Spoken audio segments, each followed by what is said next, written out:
প্রায় ৬০০ বছর ধরে জলের তলায় লুকিয়ে ছিল ১২.৫ ফুটের একটি প্রাচীন বুদ্ধ মূর্তি।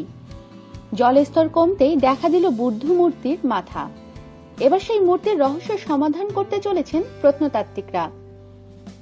চীনের জিয়াংশি প্রদেশের একটি ছোট্ট হ্রদ জুইশিয়ান। সেই হ্রদের তলায় এতদিন ধরে পড়েছিল পাহাড় কেটে তৈরি করা একটি প্রাচীন বুদ্ধ মূর্তি। লেকে জলস্তর বেশি থাকায় এতদিন এই মূর্তি থেকে চোখ এড়িয়ে গিয়েছে সকলের। সম্প্রতি এই জলধারাটিকে সংস্কার করার কাজ শুরু হয়েছিল। সেই সময়ে ওই লেকের জলস্তর কমলে মূর্তিটির মাথার অংশটি বেরিয়ে আসে। প্রথমে ওই মূর্তিটি স্থানীয় বাসিন্দাদের নজরে পড়ে। হঠাৎ এই মূর্তির আবির্ভাবে হইচই পড়ে যায় সকলের মধ্যে। খবর পেয়ে মূর্তিটি খতিয়ে দেখতে ঘটনাস্থলে আসেন স্থানীয় প্রত্নতাত্ত্বিকরা। মূর্তিটিকে ভালো করে পরীক্ষা করার পর তারা যে তথ্য দিয়েছেন তাতে রীতিমতো চমকে গিয়েছেন এলাকাবাসী। প্রত্নতাত্ত্বিকরা জানিয়েছেন এই মূর্তির বয়স প্রায় ৬০০ বছর। মিং আমলে পাহাড় কেটে এই মূর্তিটি তৈরি করা হয়েছিল। যদিও এই বিষয়ে এখনই সঠিকভাবে কিছু জানাতে পারেনি প্রত্নতাত্ত্বিকরা। তাদের মতে এই মূর্তিটি আরো পুরনো হতে পারে। জিয়াংশির রিসার্চ ইনস্টিটিউট অফ আর্কিওলজির এক আধিকারিক জু চ্যাংকুইং জানিয়েছেন, প্রাথমিক গবেষণায় বোঝা যায় এই মূর্তি মিং আমলের।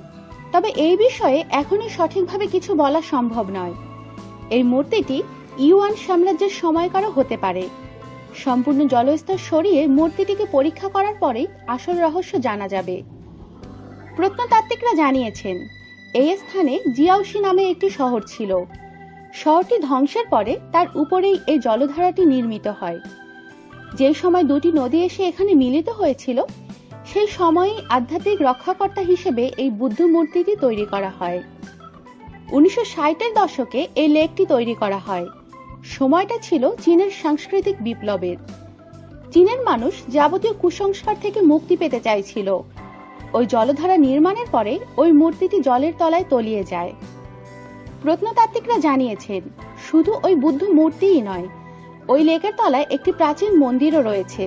বিষয়টি খতিয়ে দেখছেন জলের তলায় কাজ করার জন্য প্রশিক্ষিত প্রত্নতাত্ত্বিকদের একটি দল।